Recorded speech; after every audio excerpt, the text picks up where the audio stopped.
Mari jemaat yang dikasihi Tuhan, kita akan bersama-sama memperkatakan apa yang dimaksud dengan Pentakosta ketiga dan Mazmur 91.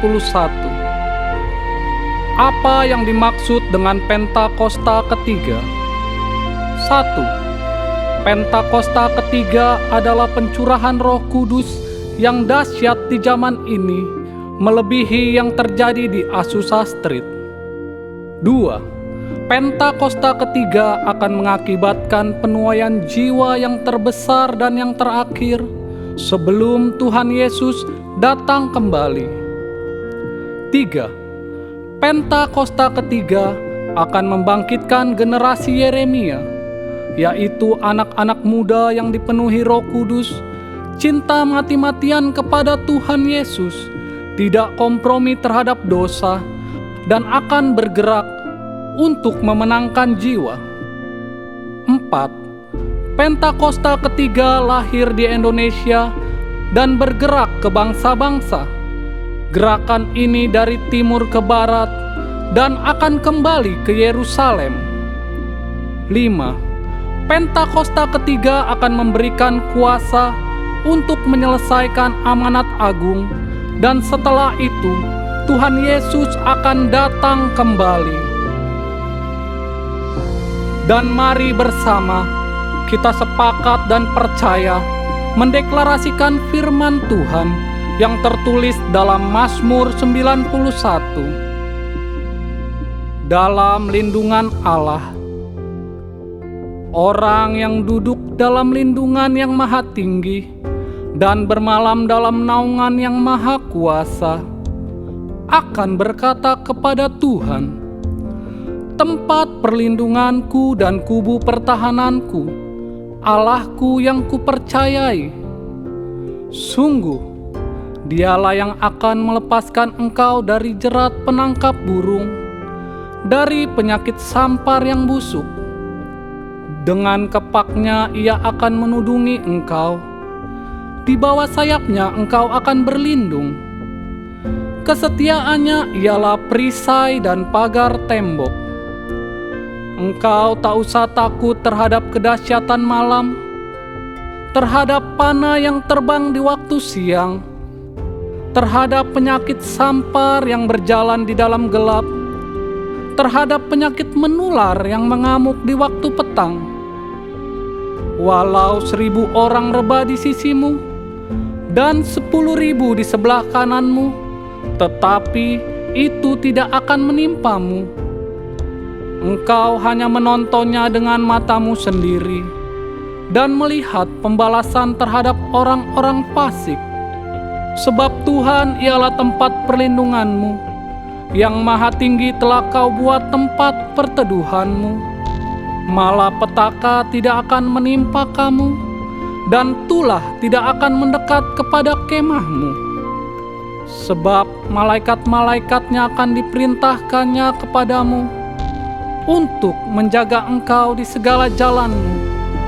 Mereka akan menatang engkau di atas tangannya, supaya kakimu jangan terantuk kepada batu. Singa dan ular tedung akan kau langkahi. Engkau akan menginjak anak singa dan ular naga. Sungguh, hatinya melekat kepadaku, maka aku akan meluputkannya. Aku akan membentenginya, sebab ia mengenal namaku. Bila ia berseru kepadaku, aku akan menjawab. Aku akan menyertai dia dalam kesesakan. Aku akan meluputkannya dan memuliakannya.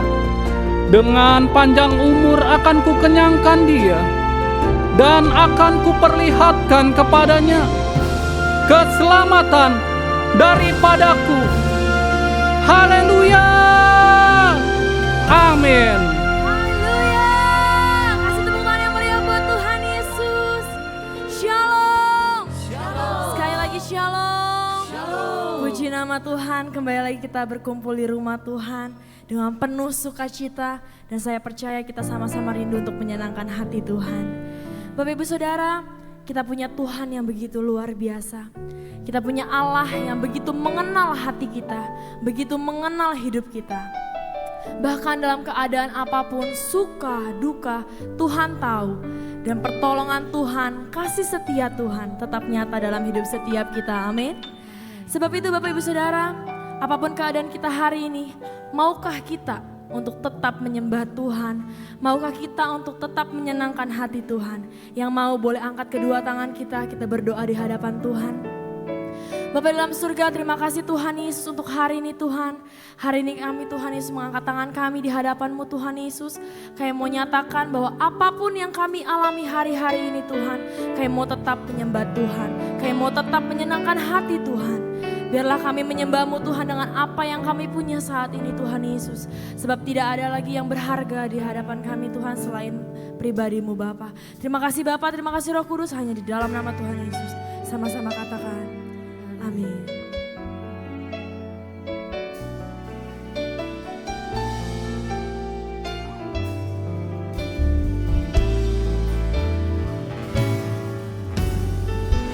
Kami bersyukur atas kasih setia-Mu dalam hidup setiap kami Tuhan.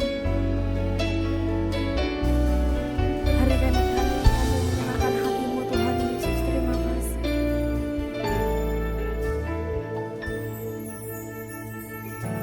Kau mengenal hatiku,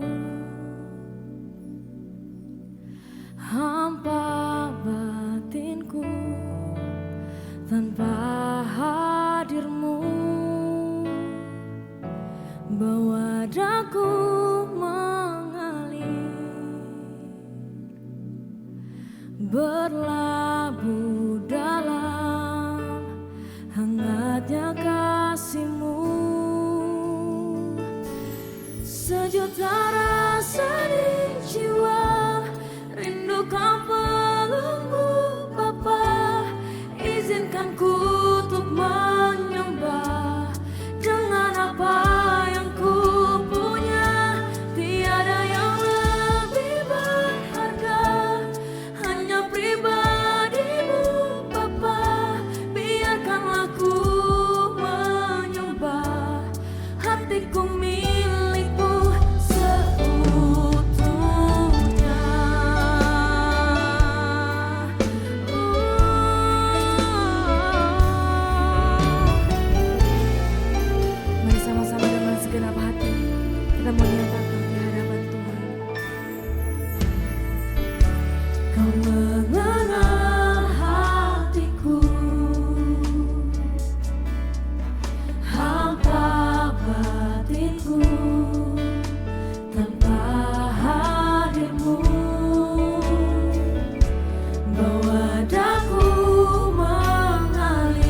kagum hormat akan Engkau. Kau Allah yang layak dipuji. Ku kagum akan Engkau. Mari nyatakan. Ku kagum hormat akan Engkau. Ku kagum hormat akan Engkau.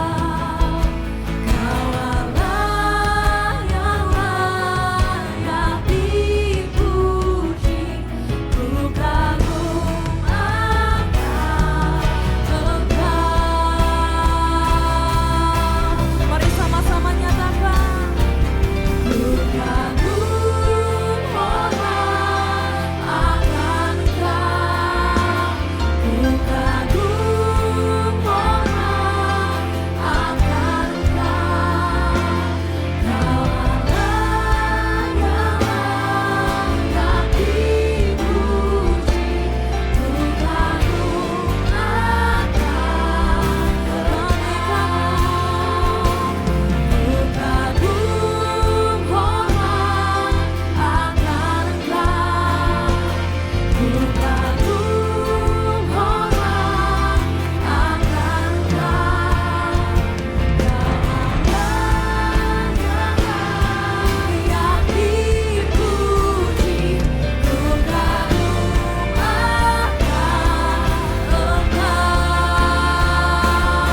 kami kagum akan Engkau. Ku kagum hormat akan Engkau. Ku kagum hormat akan Engkau. Kau Allah yang layak dipuji. Ku kagum akan. Mari angkat kedua tanganmu sama-sama nyatakan. Ku kagum hormat akan Engkau. Ku kagum hormat akan Engkau. Kau Allah yang layak dipuji. Ku kagum akan Engkau. Ku kagum hormat akan Engkau. Ku kagum hormat akan Engkau. Kau Allah yang layak dipuji. Ku kagum akan Engkau. Ku kagum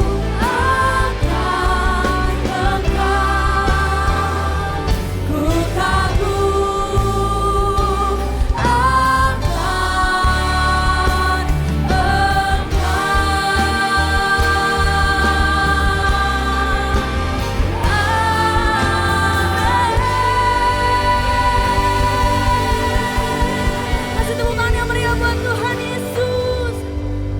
Kami kagum akan Engkau Tuhan Yesus, biar Engkau yang layak dipuji, disembah selama-lamanya. Mari yang percaya sama-sama katakan amin. Kembali saya mau menyapa shalom. Sekali lagi shalom. Saya mau lihat lambaian tangan-tangan yang bersuka cita. Boleh suarakan haleluya. Semua merasakan kebaikan Tuhan, amin. Mari hari ini kita mau sama-sama puji sembah Tuhan. Tepuk tangan buat Tuhan, come on.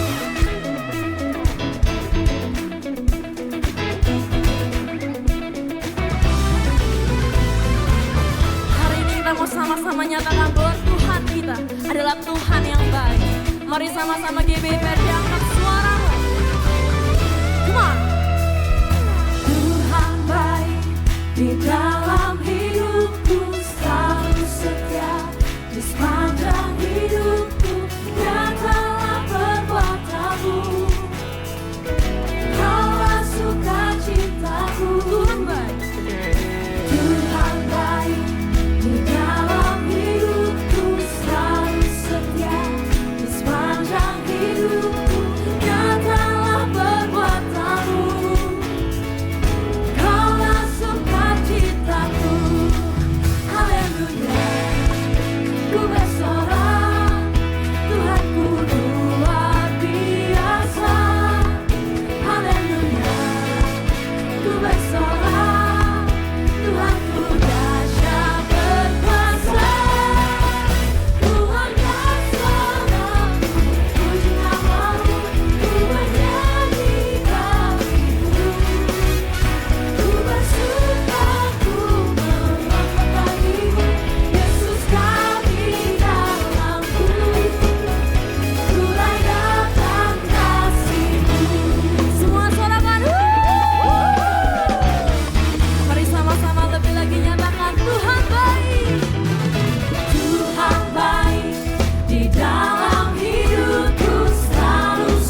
Mari angkat kedua tanganmu saudara, sama-sama katakan, come on. Oh Yesus, Kau berkuasa untuk selamanya.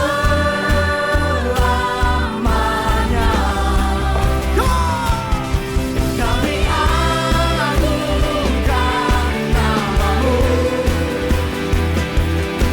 membebaskan belenggu.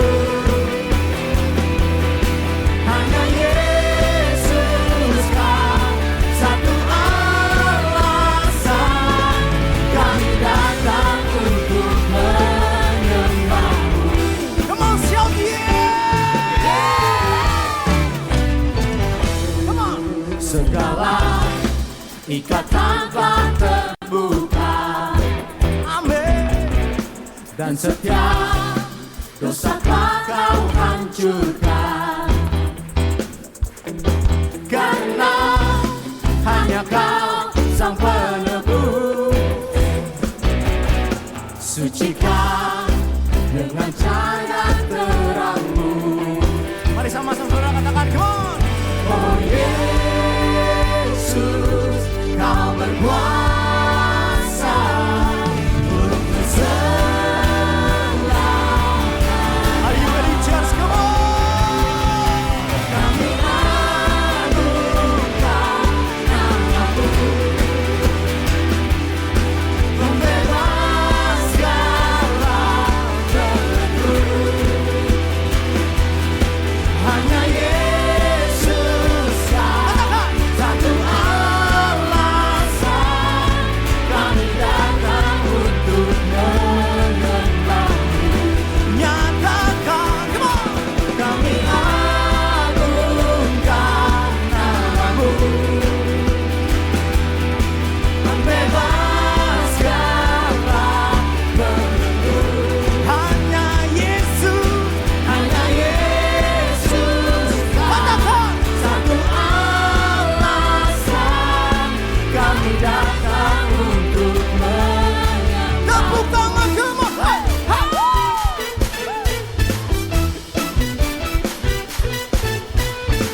Haleluya. Mari sama-sama katakan, come on.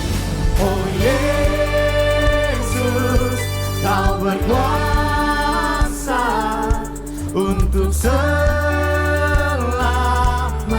Saya mau saudara semua angkat kedua tanganmu saudara, sama-sama katakan, come on.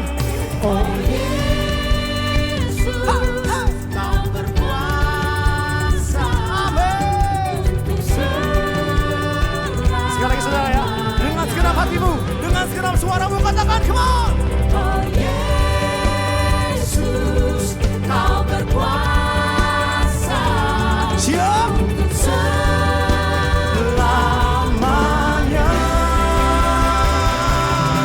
Kami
Mari Bapak Ibu Saudara, kita bersatu hati berdoa bagi negara yang kita cintai.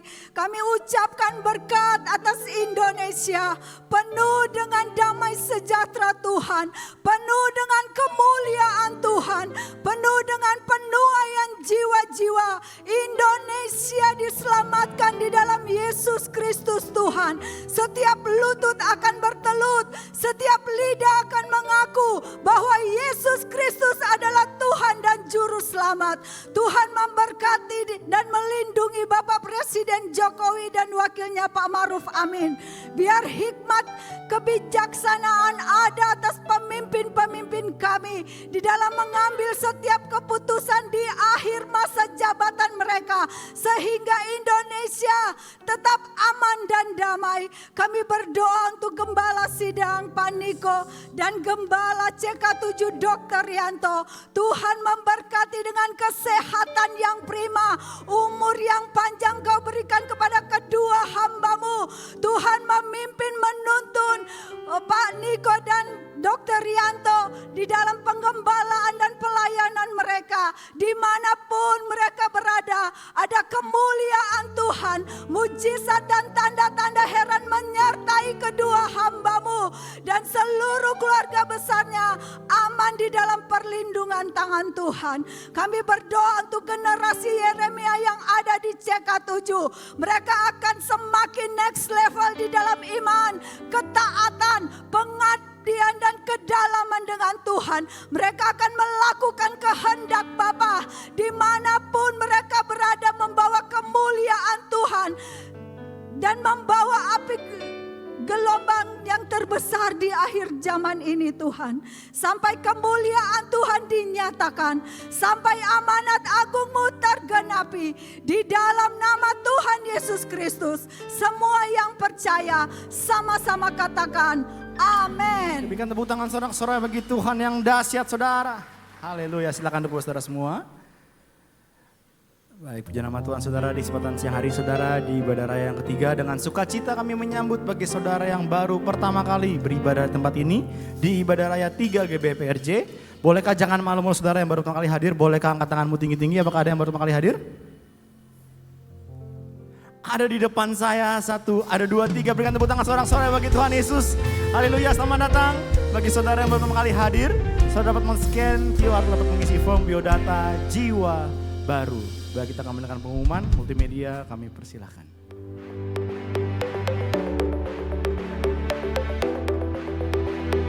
Shalom, berikut kami sampaikan beberapa pengumuman.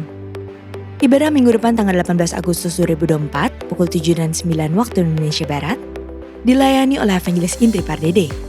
Pukul 11.30 waktu Indonesia Barat dilayani oleh Pastor Randy Junaidi BSC. Pukul 16.30 waktu Indonesia Barat dilayani oleh Bapak Frankie Kuncoro. GBPRJ Mandarin pukul 9 waktu Indonesia Barat dilayani oleh Evangelis Mary Tesman. Ibadah raya disertai dengan ibadah King's Kid, ibadah anak berkebutuhan khusus, Little Blessing Toddler, sekolah minggu, Joshua Generation Kids Church English Service, Junior Church Indonesian Service, 316 Youth English Service, dan 2 PM Service.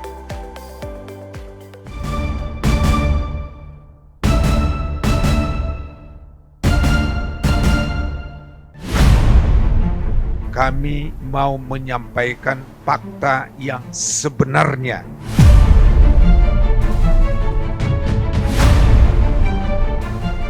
Supaya masyarakat maupun siapa yang mendengar atau mendapatkan informasi tidak main dan tidak terpancing dengan opini, provokasi yang disampaikan oleh saudara Alvin Lim.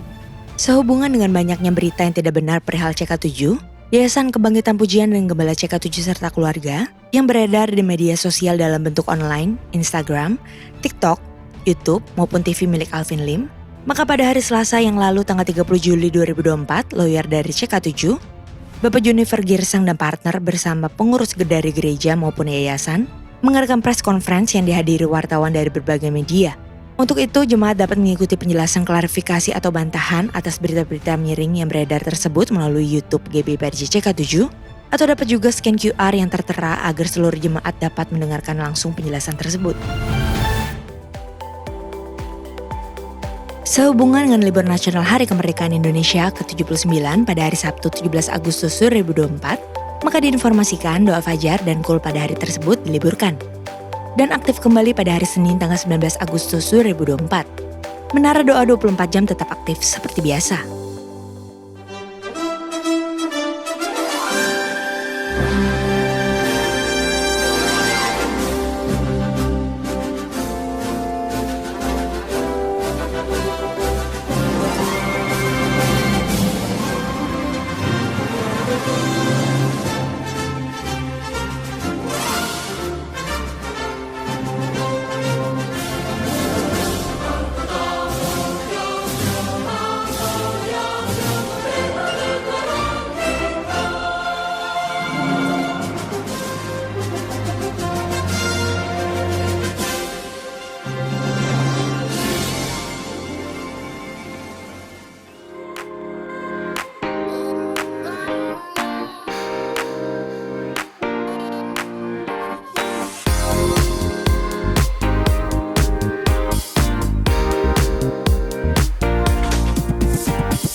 Untuk info lengkap seluruh kegiatan GBI PRJ CK7, maka Bapak Ibu dapat follow sosial media GBI PRJ baik di Instagram, TikTok, Threads, Facebook maupun Twitter.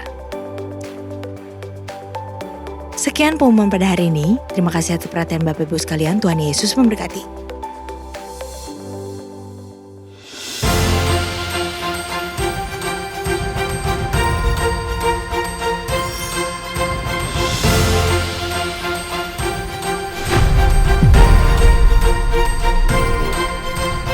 Boleh saudara datang di tempat ini, Pastor, I am broke.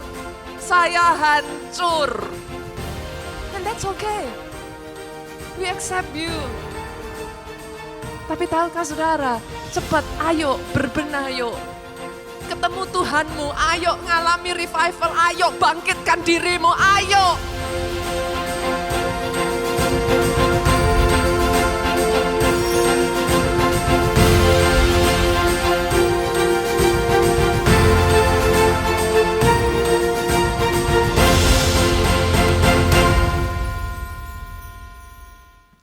Shalom. Kami dari Women of Integrity GBI PRJ ingin mengajak para wanita di tempat ini untuk hadir di acara Anniversary WOI yang ke-16. Pada tanggal 15 Agustus, hari Kamis ini, jam 10 pagi di tempat ini di MGK Kemayoran lantai 10. Jangan lupa ya wanita-wanita. Oleh anugerah Tuhan, kami sudah mempersiapkan ibadah yang disertai dengan spesial performance terbaik dengan talenta yang kami miliki. Yuk, mari kita saksikan video persiapan mereka.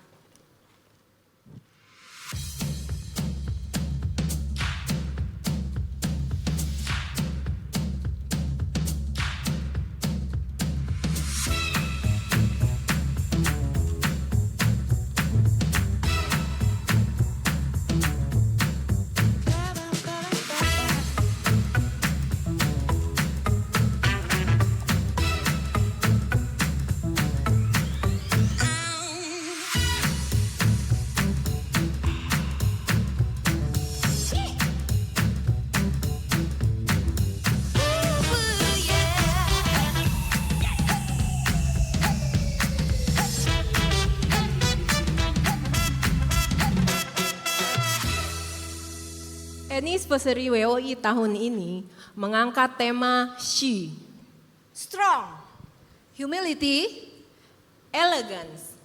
strong, menjadi wanita yang kuat menghadapi keadaan apapun karena yakin dan percaya bahwa Tuhan bersama kita.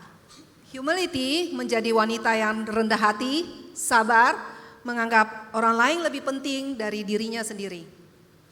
Elegance, wanita yang mampu membawa diri, bertindak, dan berperilaku yang baik. Mari wanita-wanita yang hadir di sini ditunggu ya kehadirannya dalam acara Anniversary WOI yang ke-16. Ayo bapak-bapak ingatkan pasangannya ya, antarkan dan hadir di HUT WOI ini. Dengan tema She, Tuhan Yesus memberkati. Dah.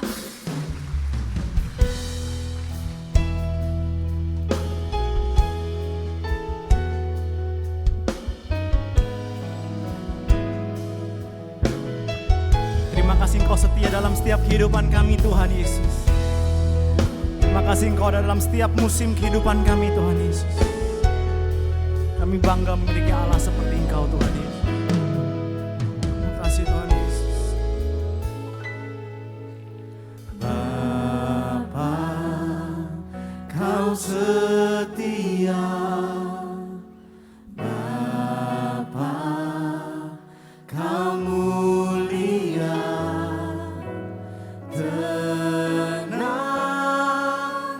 jiwaku, aman bersamamu.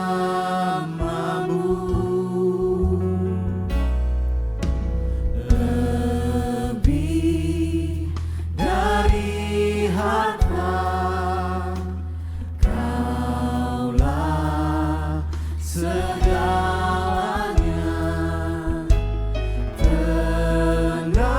Tenanglah jiwaku dalam hadirat-Mu. Sama-sama Tuhan Saudara. Kau tunjukkan kasih setiamu, Kau menyediakan yang ku perlu. Kau setia, Kau mulia, dulu, sekarang, dan selamanya. Kau tunjukkan kasih setiamu,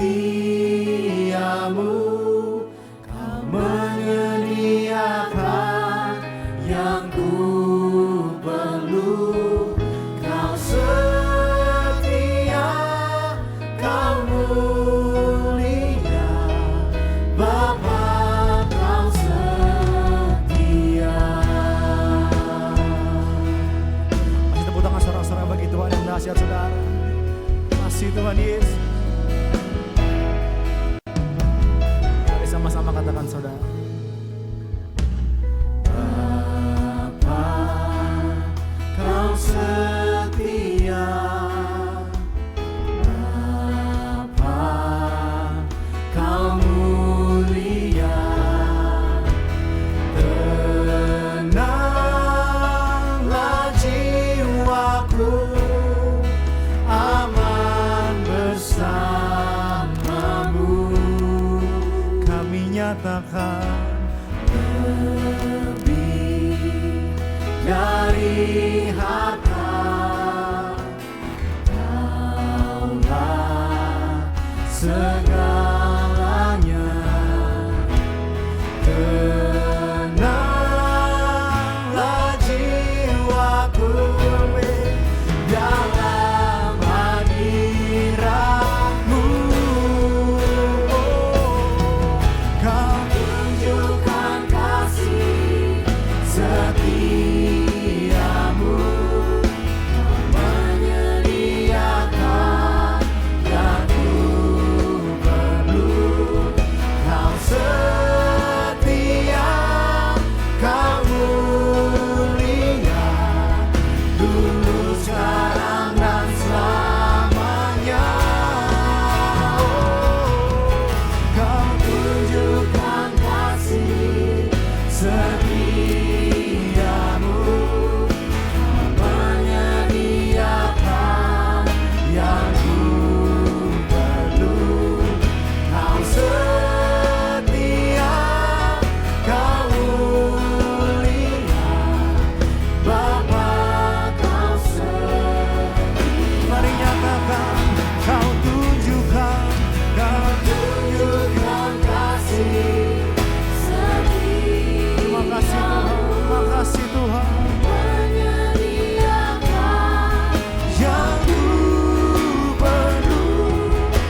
Bahkan dalam lembah kekelaman kami percaya Tuhan.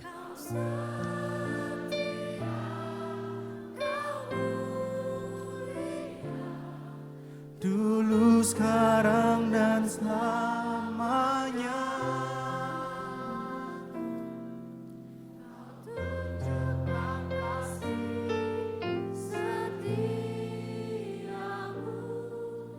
Kau menyediakan.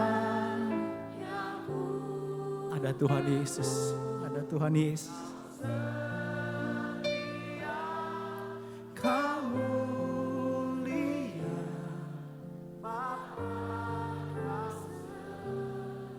Mas, sekali lagi saudara, yuk sama-sama yuk dengan iman angkat tanganmu, katakan saudara. Kau tunjukkan kasih setiamu, kau menyediakan yang ku. Tuhan, dengar setiap kami Tuhan. Kau setia, kau mulia, dulu, sekarang, dan selamanya. Kami percaya. Tunjukkan kasih setiamu, kau menyediakan yang ku perlu.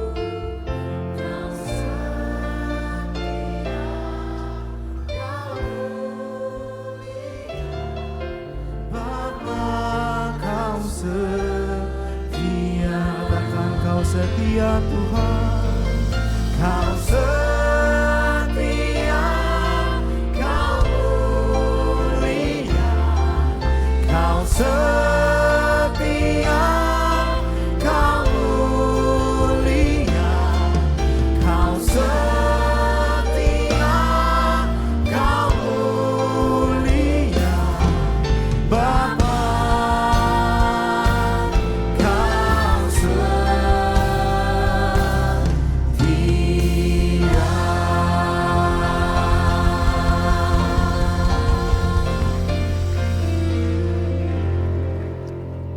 Haleluya, haleluya. Tuhan baru ingatkan saya bahwa ada beberapa dari Bapak Ibu yang datang hari ini, dan engkau memerlukan perisai dari Tuhan karena pikiranmu terus diganggu dengan intimidasi demi intimidasi dari iblis. Bahkan ketakutan-ketakutan dilontarkan sama Tuhan, dilontarkan oleh si jahat. Itu sebabnya pada hari ini terimalah perisai daripada Tuhan, yaitu firman kebenaran yang mengubah pikiranmu. Dan engkau sadar hari ini bahwa Tuhan kita lebih dahsyat, lebih hebat, lebih berkuasa daripada apapun intimidasi iblis. Tuhan, kami mengucap syukur. Seperti yang lagu ini katakan, Tuhan, Kau menyediakan semua yang kami perlukan. Dan itu sebabnya Tuhan, hari ini kami butuh perlindungan Tuhan. Bahkan gereja ini butuh perlindungan Tuhan. Dan kami percaya Tuhan bahwa anak-anak-Mu yang datang pada hari ini semuanya dimerdekakan, bahkan dituntun sama Roh Kudus untuk menjalani kehidupan yang berhasil karena ada Kristus di dalamnya. Meteraikan firman ini Tuhan, karena kami tahu Roh Kudus yang berbicara. Di dalam nama Tuhan Yesus kami berdoa dan mengucap syukur. Kita sama-sama katakan amin, amin, amin, amin, amin, amin, haleluya. Silakan duduk. Shalom. Udah makan siang? Belum? Belum ya? Saya lebih baik belum. Kalau udah ngantuk. Oke. Kejadian 1 ayat 1, hari ini kita membahas tentang perjalanan hidup dengan Tuhan. Kejadian 1 ayat 1 ini sebenarnya adalah ayat tentang infrastruktur kehidupan manusia. Karena di sini ada 3 hal yang Tuhan ciptakan untuk kita pada awal.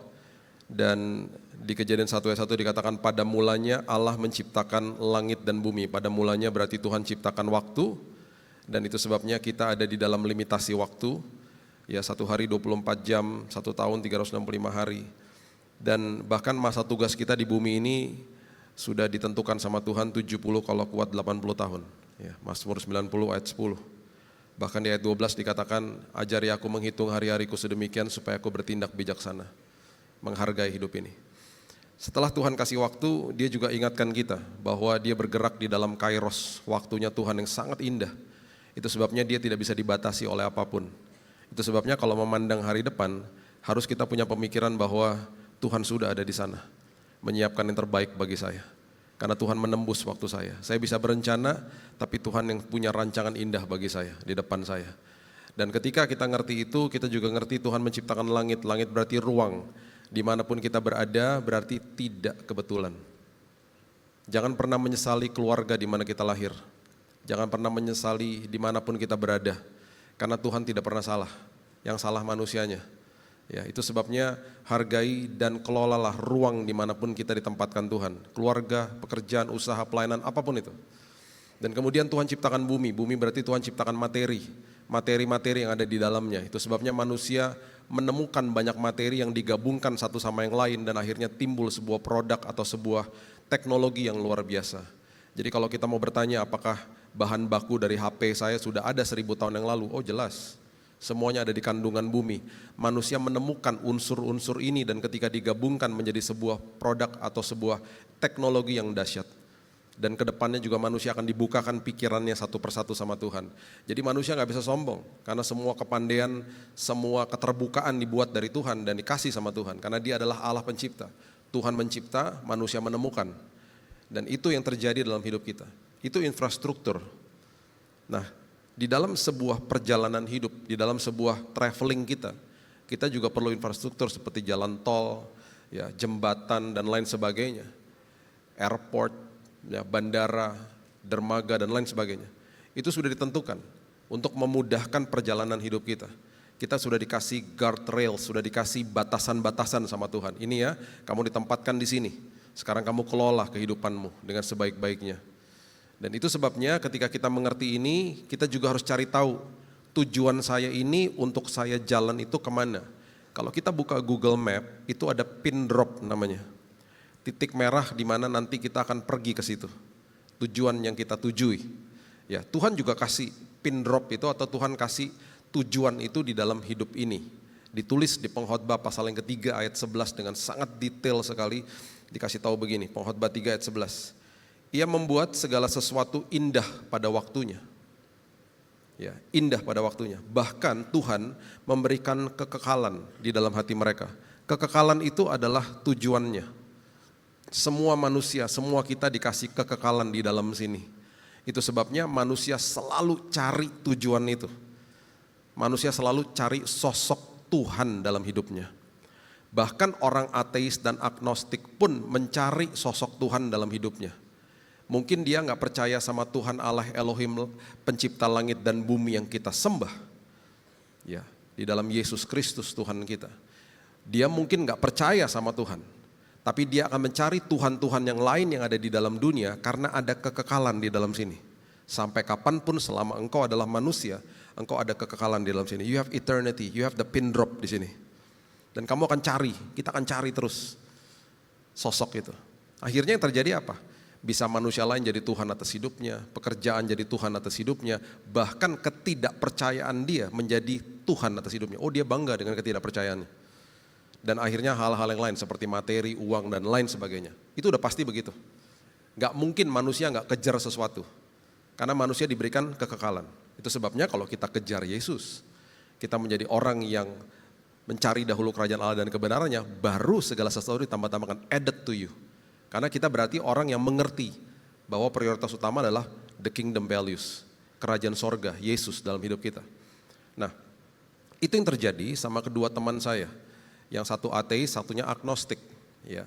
Dan mereka datang ke rumah, ngobrol dan lain sebagainya. Ketika mereka datang ke rumah, saya minta hikmat Tuhan, karena saya lihat ayat ini dan saya bilang, Tuhan, saya percaya ada kekekalan di dalam hati mereka. Tolong saya, berikan saya hikmat supaya saya nggak debat kusir sama mereka. Jadi mereka mulai melontarkan segala macam argumentasi dan saya nggak mau terpancing. Kesel nggak? Ya kesel lah. Karena Tuhan dijelek-jelekin sama dia dan lain sebagainya. Tapi saya nggak mau terpancing karena saya pengen mereka datang terus. Apalagi satunya ini ada teman saya dari kecil. Dan ngobrol. Ketika mereka minta pendapat saya, baru saya utarakan. Dan saya nggak pernah mengutarakan dengan bahasa begini, kamu salah, kamu gak bisa. Saya bilang gini, kan kamu tanya ya, menurut gua gini, saya ngomongnya gitu. Akhirnya mereka datang terus. Karena tujuan saya supaya mereka datang terus, jangan sampai mereka pergi. Udah untung nih dapat kesempatan sama mereka. Kadang-kadang sampai jam 1 pagi. Ngobrol, berkeluh kesah.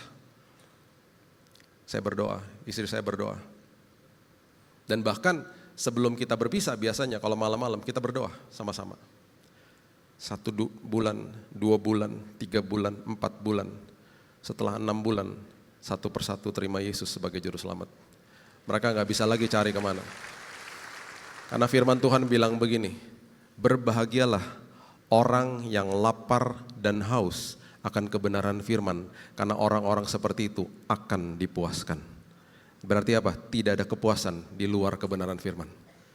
Mereka akhirnya bilang gini, iya Bill, walaupun sekarang gue ngalamin hidup yang penuh dengan proses, tapi karena gue tahu siapa Tuhan gue dalam hidup gue kenapa puas-puas aja ya? Dulu kalau gue jatuh bangun dalam usaha gue kesal, gue gak pernah puas, gue cari ini, situ dan lain sebagainya. Sekarang kok bisa ada damai yang melebihi akal budi. Sekarang gue ngerti, dia bilang gitu. Mereka jadi cinta Tuhan yang luar biasa. Itu Tuhan udah kasih kekekalan di dalam sini. Nah, selagi kita berjalan di dalam perjalanan hidup, Alkitab memberikan banyak kiat-kiat dalam hidup ini. Yang paling penting dan mendasar adalah di dalam hidup ini, always jangan sampai bawa ekstra bagasi dari masa lalu. Itu yang paling bahaya. Itu paling bahaya. Alkitab menulis banyak hal tentang ekstra bagasi, sampah dari masa lalu. Karena itu bisa mencemarkan banyak orang akhirnya. Itu bisa menjadi lingkaran setan yang tidak akan pernah ada habisnya. Dan itu bisa berkelanjutan kepada generasi demi generasi. Itu terjadi di dalam sebuah negara, terjadi di dalam sebuah institusi keluarga dan seterusnya. Ya, jangan bawa ekstra bagasi. Nanti malam saya habis pelayanan di sini, ada sambung lagi di CK7 cabang yang lain. Saya nggak pulang udah. Saya ketemu istri saya di airport karena nanti besok kita nginep di hotel sebentar, karena besok jam 4 pagi kita ada perjalanan ke Papua, ke Freeport. Dengan rombongan, ada pelayanan di sana. Saya dengan istri saya, kemarin kita udah packing. Jadi tadi pagi sebelum saya kesini, saya udah selesai packingnya. Saya udah bilang, sayang aku tinggal ya, ntar ketemu di sana. Udah beres tuh koper aku gitu. Saya tadi pagi ngelihat koper saya, masih banyak space. Karena kita udah biasa travelingnya light. Jangan banyak-banyak barang dibawa. Ya, jangan seperti teman saya yang pergi 4 hari sepatunya 4. Kasih tahu nggak siapa ya? Itu tuh yang duduk di depan. Sepatunya 4. Traveling heavy. Nah, orang yang selalu bawa ekstra bagasi pasti merepotkan orang yang traveling bareng-bareng dia. Saya punya 2 tante yang dulu kalau bisnis trip sama saya di awal-awal tahun 2000, itu masih kalau pergi ke luar negeri 32 kilo kali 2. Bayangin, 64 kilo satu orang. Kita pergi bertiga, saya sama tante saya 2 orang ya. Mereka nggak pernah nikah. Mereka udah berumur saat itu, sekarang mereka sudah almarhum. Ya, mereka tidak pernah nikah. Jadi kalau mereka pergi kita ada bisnis trip bareng-bareng dan saya pulang sama mereka, itu uang mereka selalu dibelanjakan buat ponakan-ponakannya, yaitu sepupu-sepupu saya, karena kita keluarga besar. Mereka paling senang kalau udah pulang ke rumah, ada makan malam, dia undang semua ponakan dan ada acara buka koper. Kenapa? Semua pada datang. Karena oleh-olehnya bukan Toblerone kecil-kecil, KitKat bukan, sepatu, tas, jaket yang berat-berat dibawa. Akhirnya ada beberapa kali sampai beli ekstra bagasi untuk, ya mereka gak apa-apa mereka bayar. Karena mereka senang menyenangkan hati ponakan, karena mereka gak punya anak kan. Yang repot, saya. Karena yang ngangkatin kopernya saya. Kopernya berat-berat. Dan kadang-kadang saya mesti bongkar taruh ini di sini, karena airline saya bilang gak boleh nih, kelebihan, pindahin ke sini. Saya yang repot. Makanya orang yang bawa ekstra bagasi, itu merepotkan orang yang traveling bareng-bareng dia. Apa sih ekstra bagasi? Ada kemungkinan, ada benih kepahitan yang dilontarkan sama orang di masa lalu. Mungkin lewat tindakan dan perkataan, dan apalagi ini orang-orang terdekat dengan kita. Yang tanpa kita sadari, benih kepahitan itu tumbuh menjadi akar kepahitan. Dan itu sangat mengerikan. mengatakan begini, kalau engkau jauh dari kasih karunia, benih kepahitan akan jadi akar kepahitan. Nanti kita lihat ayatnya. Dan orang-orang seperti begini yang menyimpan kepahitan dari masa lalu, dia akan terus bawa sampah itu dalam hidupnya, karena gak pernah beres. Yang kedua, ada kemungkinan orang-orang ini yang bawa sampah dari masa lalu, dia belum mengampuni dirinya sendiri. Dia gak berdamai sama dirinya sendiri. Dia pernah melakukan sebuah kesalahan dan dia belum berdamai sama dirinya sendiri. Dan yang ketiga, orang-orang seperti begini yang bawa sampah dari masa lalu adalah orang-orang yang pernah kecewa sama Tuhan. Kecewa sama Tuhan. Saya menghadapi orang-orang seperti begini Bapak Ibu, dan hati saya sangat berduka. Karena orang-orang seperti begini adalah orang-orang yang memang mengalami masa-masa transisi yang sangat-sangat berat dalam hidup mereka. Yang mereka alami adalah kematian. Kita bisa maklum kalau orang tua kita yang sudah sepuh berpergian duluan. Kita masih bisa ikhlaslah hati kita. Ya sudahlah, itu yang terbaik buat dia, misalnya begitu. Tapi apa yang terjadi kalau pasangan kita pergi duluan? Di dalam usia-usia yang sangat muda. Teman saya baru 2 tahun menikah, anaknya baru 1 tahun, istrinya dipanggil pulang Tuhan. Apa yang terjadi ketika sepasang orang tua harus melihat anaknya yang 20 tahun dipanggil pulang sama Tuhan?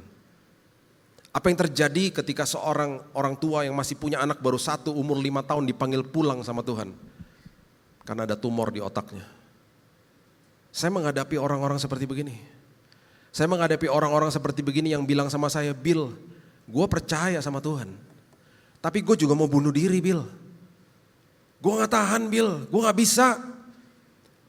Pengharapan hilang tiba-tiba. Dan akhirnya kita datang ke rumah duka, kita mengeluarkan kata-kata yang salah bahkan. Kita bilang sama orang yang berduka, bilang apa? Kamu harus kuat. Enggak, mereka gak harus kuat. Mereka harus nangis, kok harus kuat? Dan kita mulai mengeluarkan kalimat-kalimat yang kita pikir benar, tapi akhirnya membuat mereka makin sukar hidupnya.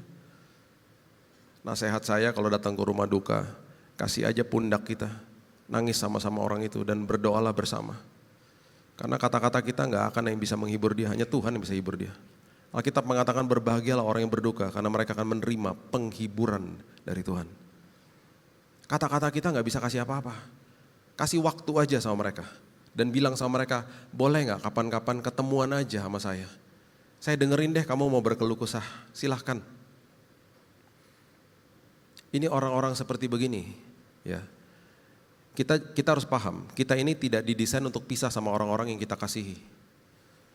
Karena ini semua karena dosa kan. Itu sebabnya di Tesalonika dikatakan, janganlah berduka seperti orang yang tidak memiliki pengharapan. Karena satu kelak waktu nanti kamu akan berjumpa kembali dengan mereka. Dan kalau saya bisa kasih kata-kata mutiara yang bisa paling tidak menghibur kita semuanya. Dan ini juga mengingatkan kehidupan saya, bahwa hidup yang sangat pendek ini 70-80 tahun, mungkin kalau digambarkan hanya segini dengan tangan. Tapi ketika kita melihat bentangan kekekalan yang nantinya luar biasa, kalau nanti kita diizinkan melihat ke belakang kehidupan yang kita hidupi sekarang, malu loh kita mungkin.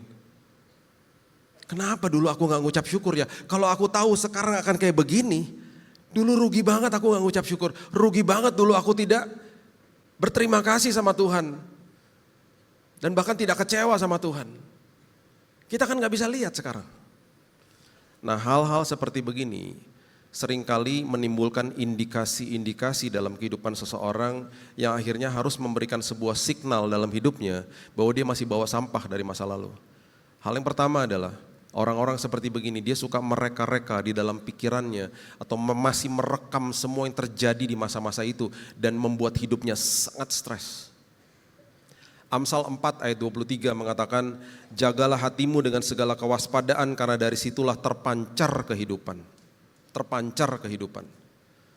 Jadi kalau hatinya gak dijaga dengan kewaspadaan, dari situ kan terpancar kehidupan. Kalau sampah ada di sini, terpancarnya sampah keluarnya dari mulut sama tindakan.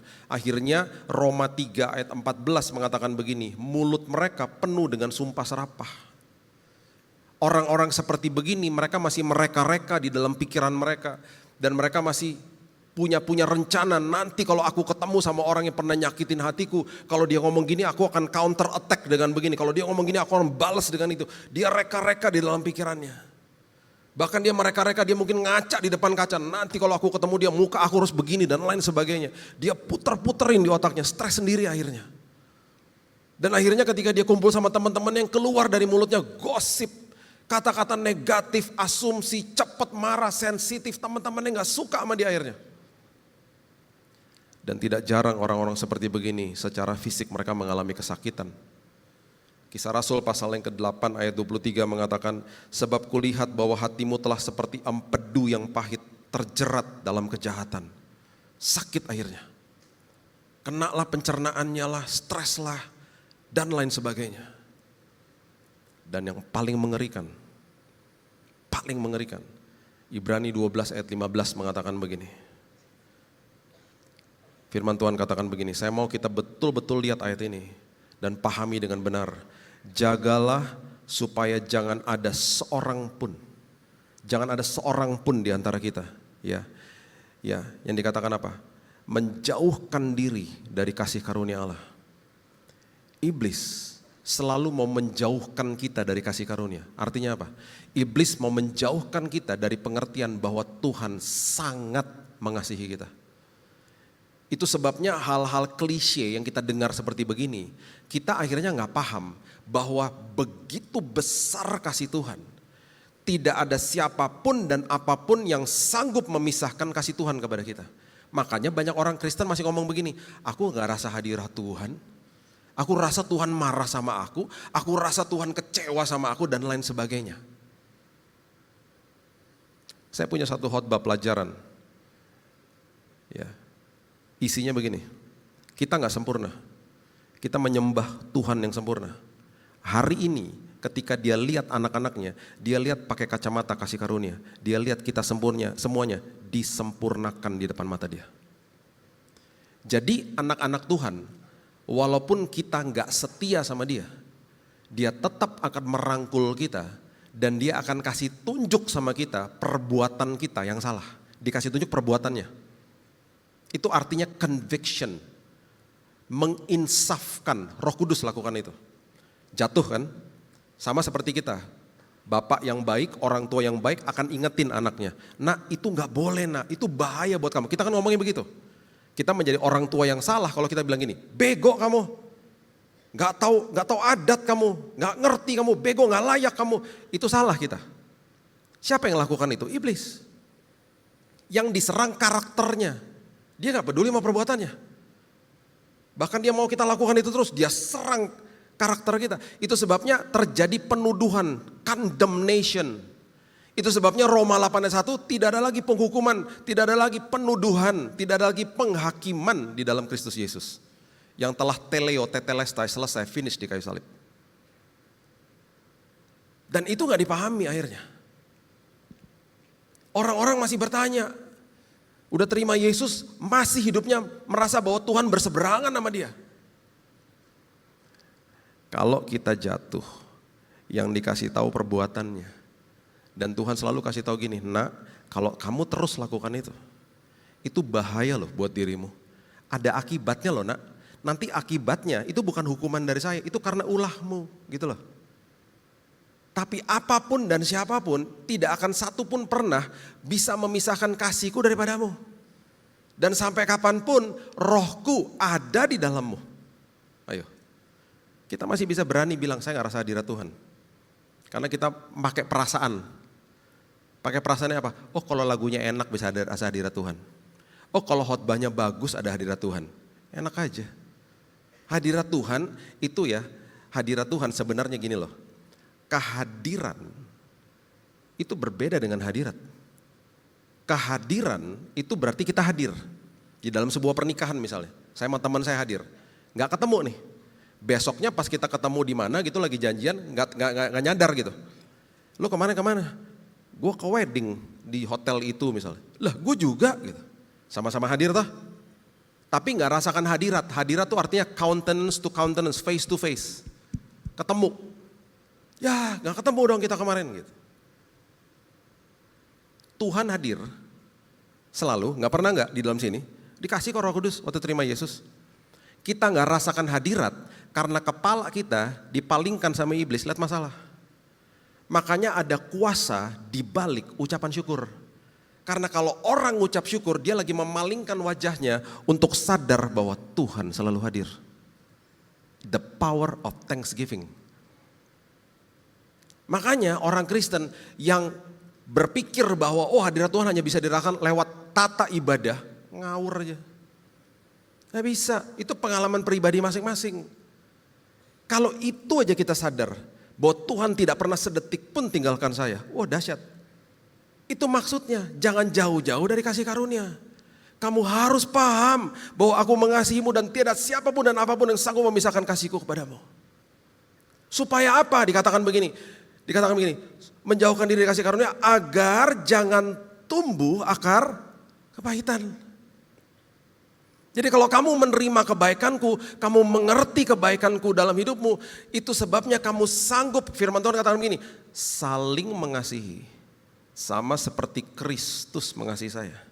Bukan sama seperti orang ini mengasihi saya. Jadi terlebih dahulu saya terima kasih Tuhan, fulfilled. Yesus bawa kehidupan yang berkelimpahan di dalam sini. Saya sanggup memberikan yang terbaik akhirnya kepada siapapun. Enggak gampang orang seperti begitu. Yang dilempar benih kepahitan jadi akar kepahitan. Enggak bisa akhirnya. Karena dekat dengan kasih karunia. Itu maksudnya. Belajar terima kebaikan Tuhan untuk memberikan yang terbaik. Kenapa? Kalau sampai ada akar kepahitan, firman Tuhan katakan dengan jelas begini. Yang bisa menimbulkan kerusuhan. Dan habis kerusuhan mencemarkan banyak orang. Makanya orang yang bawa sampah dari masa lalu, dia sangat mudah untuk memberikan kepahitan kepada orang terdekatnya. Kita kalau nonton TV, ada demonstrasi dan ada kerusuhan, kesel pasti kita. Ini siapa sih ini dalangnya nih? Ini orang-orang gak educated banget sih gitu, kesel kita. Kita gak sadar, kita bawa sampah dari masa lalu. Dan kita buat kerusuhan di sekitar kita. Orang akhirnya kalau dekat-dekat sama kita harus jaga-jaga ngomong. Karena apa? Kita sensitif, dikit-dikit marah, dikit-dikit tersinggung. Akhirnya teman-teman kita mulai pergi satu-satu. Dan orang-orang seperti ini gampang diemin orang. Semua didiemin, gak suka didiemin sama dia. Ngambekan, ayo. Itu sampah dari masa lalu. Gak beres-beres akhirnya. Apa yang Alkitab katakan tentang orang-orang seperti begini?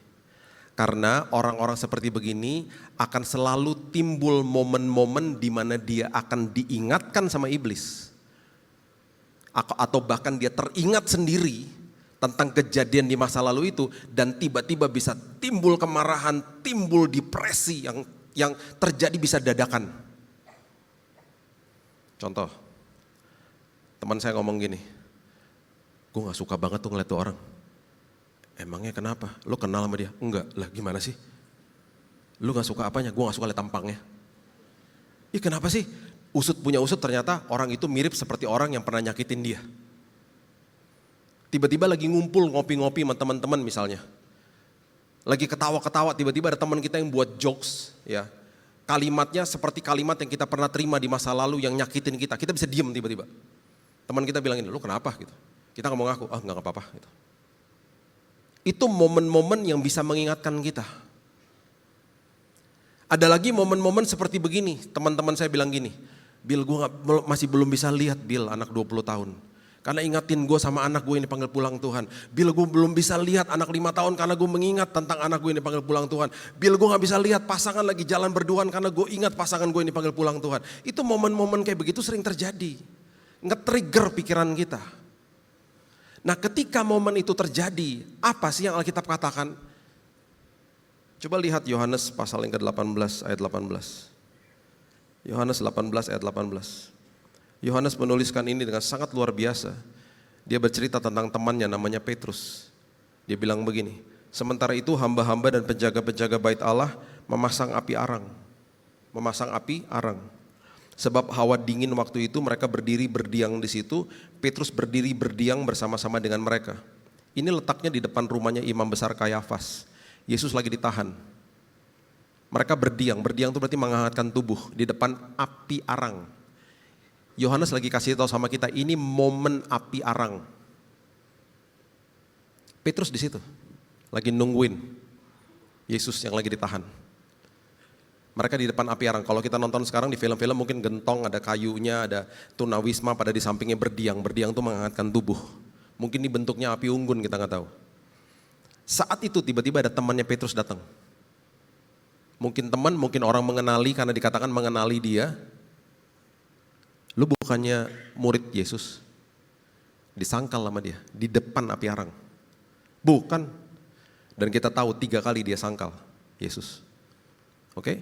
Yesus mati di kayu salib, Yesus bangkit, dan Yesus mulai menampakkan diri kepada murid-muridnya. Petrus gimana dong? Dek hatinya. Karena dia paling sombong tentang kasihnya kepada Tuhan. Dia selalu bilang gini, aku sangat mengasihi dia, gak mungkin aku nyangkal dia.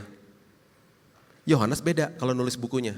Kalau Bapak Ibu baca kitab-kitab Yohanes, ya khususnya kitab Yohanes ini, kalau Bapak Ibu baca itu sering banget dia ngomong begini, murid yang dikasihinya. Itu kalau Bapak Ibu baca murid yang dikasihi itu dia lagi ngomong tentang dirinya sendiri loh. Kalau kita nggak ngerti kan kita pikir itu narsis. Karena dia fokus kepada kasih Tuhan kepada dia. Kalau Petrus fokus kepada kasihnya kepada Tuhan, self-righteous. Akhirnya orang-orang seperti begini rentan jatuh dalam dosa. Orang yang fokusnya kasih Tuhan kepada dia, oh dahsyat. Kenapa sih dia tulis begitu? Karena dia satu-satunya murid yang memberanikan diri berdiri di depan kayu salib. Dia menyaksikan gurunya mati secara brutal di depan dia. Itu Yohanes. Dan dia lagi ceritain tentang temannya. Penampakan pertama, mungkin Petrus main kucing-kucingan, nggak pernah ada dialog one on one. Dia mungkin berpikir nanti Yesus akan marah, menuduh dia dan lain sebagainya. Penampakan kedua masih belum diajak ngobrol. Penampakan ketiga, 3 angka kebangkitan kepada 7 murid di tepi danau Tiberias. Mereka lagi menjala ikan. 7 muridnya siapa? Petrus pastinya. Yohanes, Yakobus, Nathanael, Thomas, satunya lagi, 2 lagi nggak disebut namanya. 7 angka sempurna. Yesus lagi di pinggir pantai danau Tiberias. Dia lagi masakin mereka breakfast, makan pagi, roti dan ikan. Atau yang kita kenal hari ini, panada. Yang gak ngerti tanya sama orang Manado, apaan sih itu panada? Coba lihat Yohanes 21 ayat 9. Yohanes 21 ayat 9. Ketika mereka tiba di darat, mereka melihat api arang. Katakan dengan keras, api, dan di atasnya ikan dan Petrus selesai menjala ikan, dia lagi terima breakfast dimasakin sama Yesus di depan api arang. Yohanes gak sembarangan nulis, dia lagi kasih pesan sama kita. Ada momen-momen api arang dalam hidup kita, di mana kita akan teringat dengan kekecewaan masa lalu, pergumulan masa lalu, bahkan mungkin kepahitan masa lalu yang dari tadi saya katakan. Di momen api arang, Yesus lagi kasih pesan yang sangat dalam dan Yohanes menuliskan ini sangat luar biasa. Nanti Bapak Ibu baca sendiri di rumah. Setelah perjumpaan ini di depan api arang, dan Petrus pasti gini kan, aduh api arang lagi nih. Dia mulai menanti-nantikan, aduh gue diajak ngomong nih bentar lagi nih. Dan betul, terjadilah dialog pertama kali, one on one, antara Yesus dengan Petrus. Dan 3 kali Yesus cuman bertanya begini, do you love me? Kamu sayang gak sih sama saya? Karena terlebih dahulu aku sangat mengasihimu. Aku mati dan bangkit buatmu. Yesus mau di momen-momen api arang, kalau kita ingat tentang masa lalu kita, dia mau kasih karunia dekat dengan kita. Dia mau kita dipulihkan saat itu juga. Karena dia mau kita jadi orang-orang yang berdampak dalam hidup ini. Dan selalu dia mau kita yang digambarkan kehidupan rohani kita seperti pohon. Dia mau pohon itu berbuah. Di dalam proses kreasi, kata baik pertama kali diucapkan ketika terang diciptakan dan ada air atau laut diciptakan. Pertama kali kata baik diciptakan tentang sebuah benda yang ada di darat itu tentang pohon. Cek aja di Alkitab. Kata baik pertama kali dikeluarkan tentang sebuah benda yang ada di darat itu pohon. Pohon selama kalau kita baca Alkitab, pohon adalah metafor menggambarkan kehidupan rohani manusia.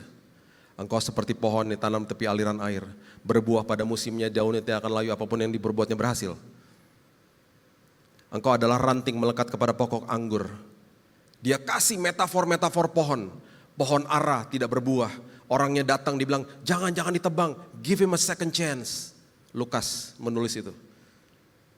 Jadi ini yang terjadi. Di dalam momen-momen seperti begini, dia mau kitanya berbuah. Petrus dipulihkan. Dan waktu gereja mula-mula, dia menjadi pilar daripada gereja mula-mula ketika dia berkhotbah, 3.000 orang bertobat di Kisah Para Rasul. Pastikan kalau ada momen-momen api arang, pastikan jangan jauh-jauh dari kasih karunia Tuhan. Tuhan mau pulihkan kita hari ini supaya kita tidak bawa ekstra bagasi dari masa lalu. Papa saya datang ke kamar saya satu hari, jam 4 sore.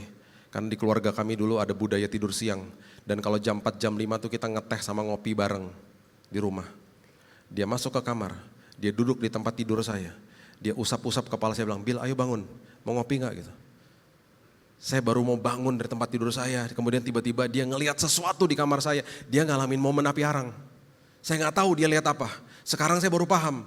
Tiba-tiba dia bisa bilang begini, random, Bil, kamu pernah tahu gak ceritanya opanya kamu, papanya dia, secara keseluruhan. Saya gak pernah ketemu opa saya, udah meninggal waktu saya lahir. Dia tiba-tiba mau mulai cerita secara detail. Dia bilang, opa kamu tuh tentara Kenil, orang Manado, ada di Tomohon kampungnya, di daerah Manado. Dia adalah satu orang yang sangat-sangat jahat waktu itu, kejam dia. Dia lakukan semuanya tuh betul-betul dengan ya memang dia orangnya tegas sekali, tapi dia sangat-sangat merugikan hidupnya papa saya. Kenapa? Sering digebukin, sering ditelanjangin, dipermalukan di depan desanya, digamparin dia papa saya. Papa saya waktu ceritain ini, dia gak pernah cerita dengan nada yang penuh kepahitan, biasa aja. Terus saya tanya, karena saya tahu teman-teman saya ada beberapa teman-teman di sekolah yang digebukin sama orang tuanya, karena orang tuanya digebukin sama orang tuanya. Jadi saya tanya dong, kok papa gak pernah gituin kita? Kita gak pernah digebukin, digamparin gak pernah, yang ada kita dipelukin mulu, digemes-gemesin mulu. Terus kenapa papa gak pernah mukulin mama juga? Bahkan papa agak-agak lebay sama mama. Mama cuma pergi staycation sama kakak-kakaknya di hotel di Jakarta, besoknya pulang ada bunga segede-gede bagong tulisannya welcome home. Please deh, lebay banget sih Pak gitu. Tahu gak dia bilang apa? Waktu tahun 66, waktu saya menikah dengan mamamu di GPDI Ketapang dengan mentor saya, almarhum Bapak Pendeta Hani Mande. Papa serahkan semua kepahitan papa di altar Tuhan. Hari itu waktu saya baca ayat ini, saya baru sadar, ternyata dia serahkan semua sampah sama ekstra bagasi sebelum dia masuk ke dalam pernikahannya. Dia pastikan dia gak bawa excess baggage, dia pastikan dia gak bawa sampah, dia pastikan dia gak mau buat kerusuhan di rumah dan mencemarkan keluarganya. Di momen api arang di dalam kamar saya baru nyadar sekarang, saya gak tahu dia lihat apa, saya gak tahu dia teringat apa. Tiba-tiba ketika momen itu hadir, justru dia mengutarakannya dengan sangat lembut. Dan itu jadi berkat buat saya. Hidupnya dipulihkan Tuhan. Jangan bawa bagasi ekstra dari masa lalu. Yang kedua, di dalam perjalanan hidup kita, pastikan ring satunya kita itu satu nilai, bukan satu hobi.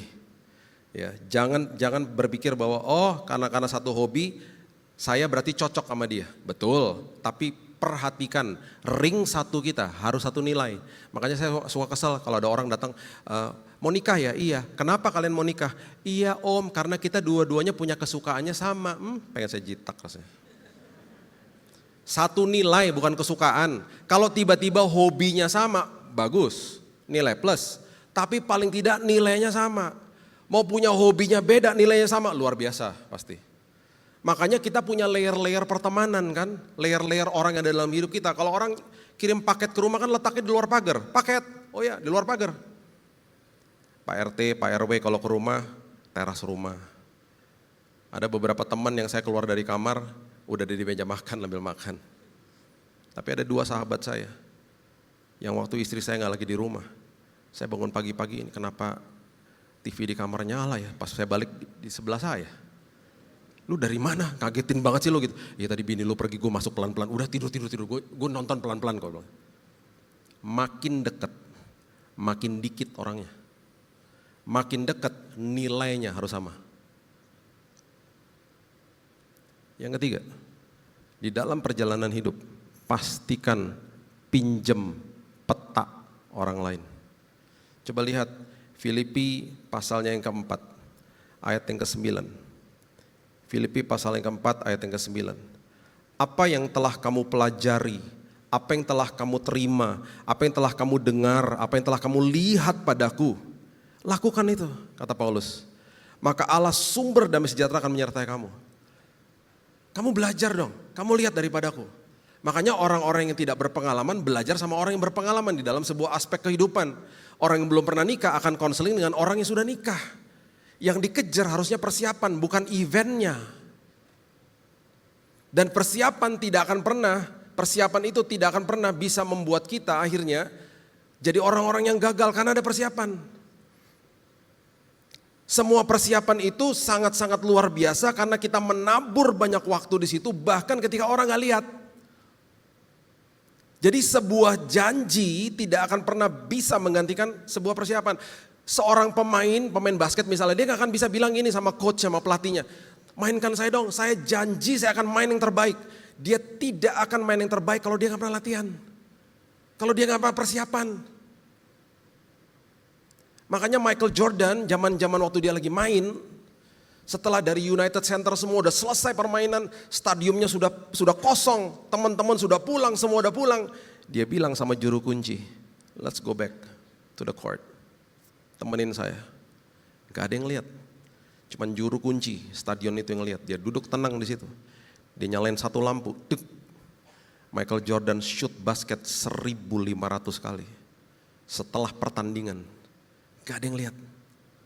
Karena dia bilang gini, saya mau jadi the greatest. Saya mau jadi the GOAT, the greatest of all time. Saya mau jadi orang yang ketika nanti stadium ini full dengan orang lihat buahnya. Orang gak lihat dia latihan. Jadi janji gak bisa gantikan persiapan. Janji nikah gak bisa gantikan persiapan. Jadi jangan cuman konseling seminggu, besoknya nikah, ngawur aja. Kejar persiapannya. Pinjam peta orang lain, tanya, belajar terus. Gak pernah ada habisnya, saya gak pernah mau melewati 1 hari tanpa belajar firman. Gak pernah mau saya. Itu sebabnya saya dari 4 tahun lalu menulis renungan harian setiap hari. Saya posting di sosial media saya, kalau mau baca ada di YouTube saya, di bagian community itu ada ribuan, sekarang udah hampir 2.000. Berarti tiap hari saya harus belajar. Tiap hari saya harus dengar suara Tuhan, belajar firman, tulis sesuatu 300 kata. 1 ayat dibedah. Untuk jadi berkat bagi jemaat. Saya bilang Tuhan ini bagus buat saya panggilan Tuhan ini. Karena berarti memicu saya untuk belajar tiap hari. Seorang teman datang kepada saya umur 21 tahun. Kak, aku lagi pacaran sama orang gak beriman. Gimana ya kak? Kan kamu nanya sama saya, jangan buang waktu aja kamu gitu. Tetap dilakukan sama dia. Kan dia nanya sama saya. Itu sama aja ya, saya baru balik dari jalan yang buntu. Ya, jalan buntu ya, balik. Tiba-tiba ada orang datang ke sini. Saling bertanya, lu mau kemana ke sana?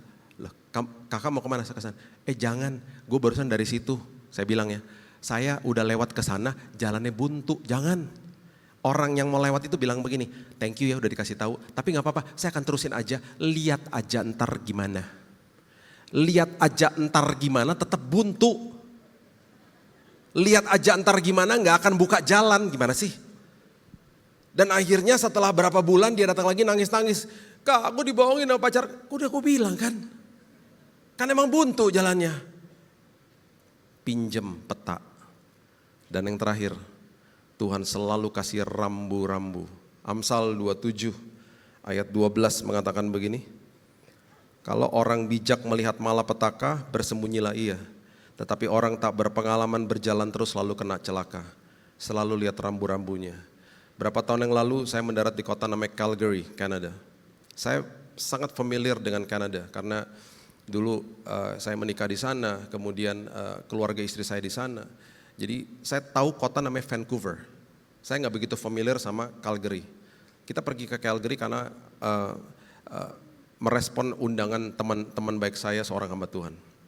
Sampai di sana, sewa mobil di airport, taruh semua koper di mobil. Teman saya bilang, udah lo kesini aja makan siang dulu, jangan check-in dulu ke hotel. Oke, saya ke tengah kota, ke downtown, cari parkiran nggak ada. Akhirnya puji Tuhan dapat tempat kosong, buru-buru parkir, udah lapar, langsung segera keluar makan. Udah kongko-kongko makan segala macam, 2 jam kemudian kita balik ke mobil, mobilnya hilang. Saya panik dong, hah, mobilnya kok hilang? Ini kan negara aman. Langsung telepon 911. I want to report a stolen car, mobil saya hilang. Dengan yakinnya saya ngomong gitu. Oh bentar, dia cek. Selagi dia lagi taruh saya on hold, saya lihat ke sebelah sini, di daerah tempat di mana tadi saya parkir, tiba-tiba saya lihat ada rambu di situ, kecil rambunya, loading zone. Tulisannya gini, loading zone, anyone park here will be towed away. Siapa yang parkir di sini akan diderek segera. Karena ini tempat loading zone, bongkar muatan, bukan tempat parkir. Jadi langsung saya gini, aduh diderek dong mobil gua. Jadi pas orangnya balik ke line saya bilang gini, Pak maaf, sepertinya mobil saya bukan dicuri Pak, sepertinya kayaknya diderek nih Pak. Saya salah parkir Pak. Oh bentar ya saya cek lagi, oh benar. 1 jam lalu kamu di jalan itu kan? Iya, udah diderek Pak, Bapak salah parkir. Nanti Bapak bisa ambil di alamat ini dikasih tahu. Saya pergi ke alamat itu sore-sore. Dendanya 1,8 juta. Hati saya makin kesel. Karena mbak-mbak yang ngurusin saya tuh nyebelin ini minta ampun. Menurut saya ya. Karena saya bilang gini sama dia, Mbak, di Indonesia rambu-rambu tuh besar. Gede-gede kita bisa lihat. Kenapa di sini kecil-kecil? Merugikan saya. Tahu nggak dibilang apa? Tapi kan ada. Bapak aja nggak lihat. Ini momen api arang nih, saya lagi curhat nih. Teringat sama masa lalu. Saya nggak ngapain sama dia. Cuman saya kesel aja hari itu. Tapi emang bener ya, salah saya nggak lihat kok. Istri saya bilang gini, makanya kamu tadi buru-buru sih, kamu kelaparan ya. 2 minggu lalu saya tutup sama ini. Istri saya mau keluar negeri, karena ada ponakan kami yang wisuda. Saya nggak bisa ikut, jadi dia pergi sendiri. Istri saya, itu kalau dominan, intim, stabil, cermat, orangnya intim. Orang intim biasanya nggak teliti. Saya kalau dites stabil, cermat, sangat teliti. Jadi kalau traveling bareng saya, paspor saya yang pegang lah semuanya. Karena pasti aman, saya teliti banget, saya liatin satu-satu, di mobil liatin lagi, double check, pasti beres lah. Istri saya kan nggak teliti, jadi karena dia mau traveling sendiri, jadi keluar dari kamar pelan-pelan. Saya udah tanya nih, paspor udah bawa. Dia tuh orangnya memang gercep, pandai, pintar, cepet kalau kerja segala macam. Jadi kalau ditanya-tanya kayak gitu agak gak suka. Udah bawa. Tapi kan saya belum lihat ya. Di mobil, naik mobil, saya tanya lagi, udah bawa paspor nggak? Bill kamu tuh bawel banget sih Bill. Udah nih, kasih lihat sama dia. Udah, tenang ya, udah bawa ya. Mau keluar dari kompleks perumahan, tiba-tiba ada suara dalam hati saya. Suruh sekarang dia buka pasportnya. Dia kasih lihat dan buka pasportnya. Tuhan, barusan saya tanya sama dia, dia kesel loh Tuhan. Sekarang gue suruh dia buka. Tapi karena suaranya kenceng banget, saya bilang, sayang, boleh gak aku lihat lagi pasportnya, tapi kamu buka sekarang pasportnya. Ya marahlah dia. Kamu tuh bawel banget sih Bill, ini udah bawa.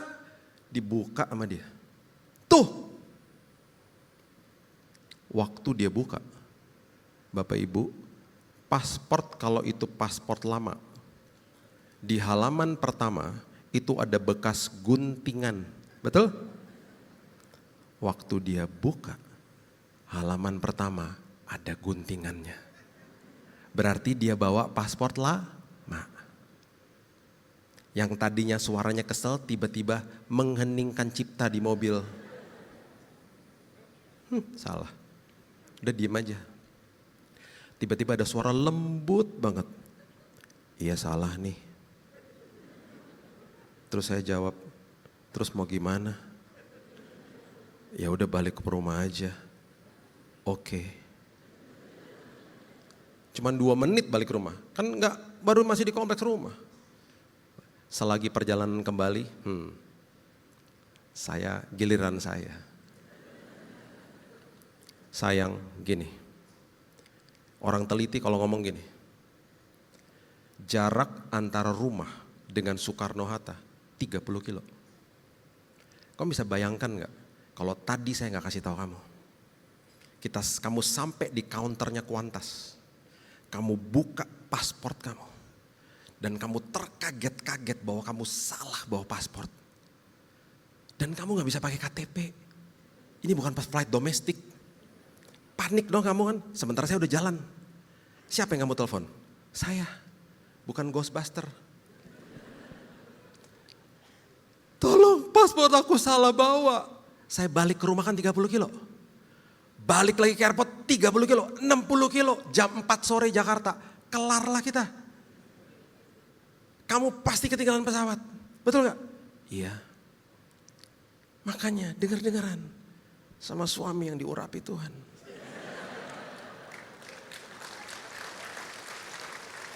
Makanya Tuhan buat saya gak ada rambut supaya suara Tuhan masuknya cepat. Kalau ada rambut kan ketahan, cepat masuk. Berbahagialah bapak-bapak yang tidak ada rambutnya, karena engkau adalah anak-anak Allah. Iya katanya gitu. Saya tunggu depan rumah, dia masuk ke mobil lagi. Saya tetap gak mau percaya. Coba lihat lagi sayang please. Jangan-jangan paspor gue dibawa. Dibuka. Itu udah bener, ya udah oke.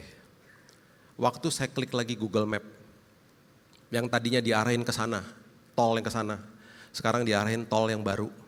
Rupanya yang tadi kan 1,5 jam, itu udah paling cepat. Sekarang jadi 1 jam, rupanya macet yang di sini sudah terurai. Terima kasih dong sama Tuhan, thank you Tuhan, dikasih waktu lebih cepat ke sananya. Dan plus saya berpikir begini, mungkin aja ada bahaya di sana, saya mana tahu. Tapi Tuhan selalu menuntun anak-anaknya. Jadi kalau ada hal-hal yang gak enak terjadi, tenang aja. Tenang aja. Tuhan lagi tuntun kita kok. Kalau sampai ada pintu tertutup, nyantai aja gak apa-apa Tuhan. Aku belajar menangani pintu yang tertutup. Karena mungkin ada bahaya di balik situ. Tuhan akan bukakan pintu-pintu yang baru. Karena di baliknya ada terobosan yang luar biasa. Berikan tepuk tangan kita untuk Tuhan kita. Bapak yang baik, terima kasih buat siang yang indah ini. Kami percaya firman Tuhan terus berkumandang di hati kami ya Tuhan. Kami percaya bahwa perjalanan hidup kami berhasil bersama-sama dengan Tuhan. Kami banyak belajar hari ini Tuhan, bahwa kami gak boleh bawa ekstra bagasi dari masa lalu. Kami mau punya Tuhan orang-orang yang senilai sama hidup kami. Tuhan, kami mau pinjam peta dari orang-orang yang berpengalaman, orang-orang yang menjadi mentor kami mungkin Tuhan. Dan juga terlebih lagi kami mau terus lihat petanya dari firman Tuhan, supaya itu jadi pembelajaran buat hidup kami hari lepas hari. Dan Tuhan buka hati dan pikiran kami supaya kami paham rambu-rambu yang Tuhan tetapkan dalam hidup kami. Baik itu damai sejahtera, sukacita, hikmat. Tuhan kami mau peka sama suara Roh Kudus supaya perjalanan kami berhasil, aman dan nyaman bersama Yesus. Meteraikan firman Tuhan karena kami juga sudah dimeteraikan sama Roh Kudus. Hanya di dalam nama Tuhan Yesus kami sudah berdoa dan mengucap syukur. Kita sama-sama katakan amin. God bless you. Berikan tepuk tangan sorak-sorai bagi Tuhan yang dahsyat saudara. Di nama Tuhan, atas nama Gembala, seluruh pengerja dan jemaat, terima kasih kepada hambanya Pastor Budi Lantang untuk firman Tuhan, terus memberkati Pastor dan juga keluarga yang ada. Baik saudara, kita akan memberikan persembahan. Mari persiapkan persembahanmu bagi Tuhan. Saudara yang memerlukan amplop bisa angkat tanganmu. Nanti pengerja akan memberikan amplop pada saudara. Saudara juga dapat memberikan persembahan dengan men-scan kris yang ada di depan kursi, dan pastikan setelah men-scan kris yang ada tercantum atas nama kolektor GBI PRJ.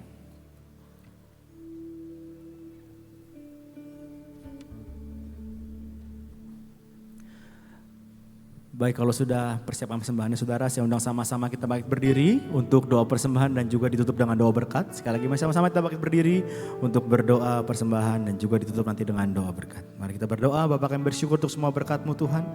Kami membawa persembahan sebagai wujud syukur kami percaya kami menerima kesehatan, keluarga, bisnis, pekerjaan dan kuliah yang terbaik.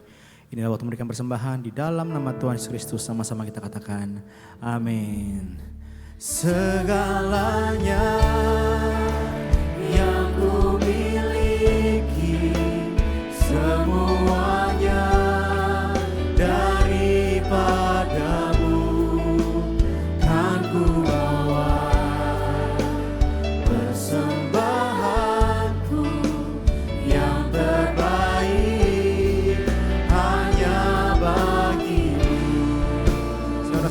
terbaik berdiri saudara. Mari sama-sama kita katakan saudara.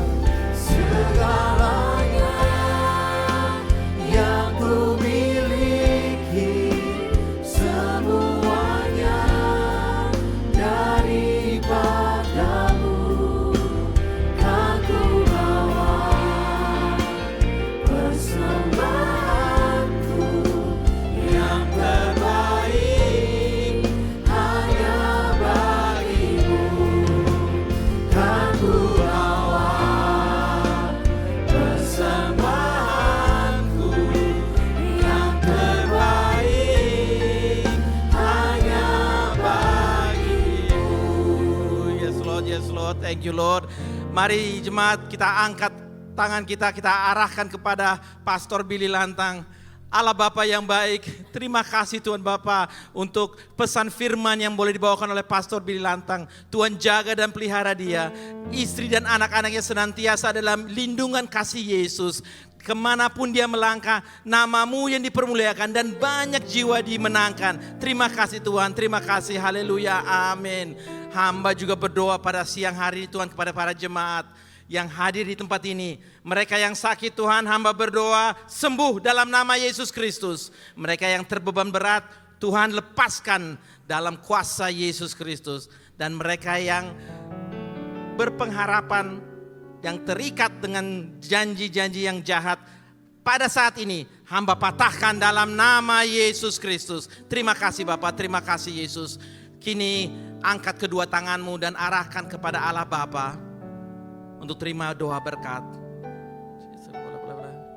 Jemaat yang dikasihi Tuhan, pulanglah dan terimalah berkat yang berlimpah-limpah dari Allah Bapa, kasih karunia dari anaknya yang tunggal Tuhan kita Yesus Kristus, dan persekutuan yang manis dengan Roh Kudus menyertai kita mulai siang hari ini sampai Tuhan Yesus datang kedua kali menjemput kita semua di atas awan-awan yang permai, bahkan sampai selama-lamanya. Semua yang percaya diberkati sama-sama katakan amin. Selamat hari Minggu semua, terus memberkati kita semua.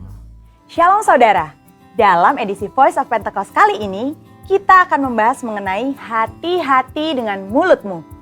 Pada tahun 1900-an di Amerika Serikat, pernah diadakan suatu penelitian terhadap dua keluarga untuk meneliti pengaruh perkataan dan karakter terhadap keturunan mereka.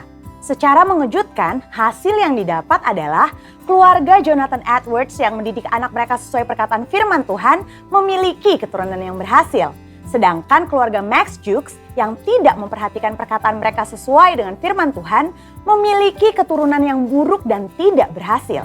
Hal ini membuktikan bahwa perkataan kita memiliki kuasa bagi masa depan kita. Yesaya 50 ayat 4 dikatakan, Tuhan Allah telah memberikan kepadaku lidah seorang murid, supaya dengan perkataan aku dapat memberi semangat baru kepada orang yang letih lesu. Setiap pagi ia mempertajam pendengaranku untuk mendengar seperti seorang murid.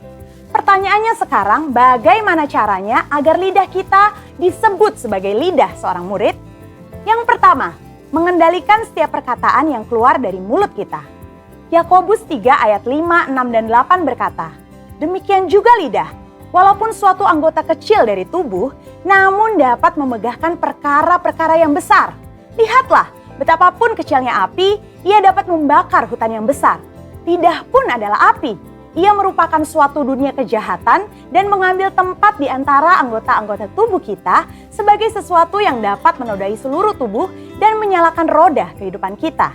Sedang ia sendiri dinyalakan oleh api neraka, tetapi tidak seorang pun yang berkuasa menjinakkan lidah. Ia adalah sesuatu yang buas, yang tak terkuasai, dan penuh racun yang mematikan. Hal ini harusnya menyadarkan kita bahwa dosa perkataan atau dosa lidah bukanlah sesuatu yang main-main. Daud sendiri menyatakan bagaimana dia memiliki tekad yang kuat untuk menjaga dirinya supaya jangan berdosa dengan lidahnya.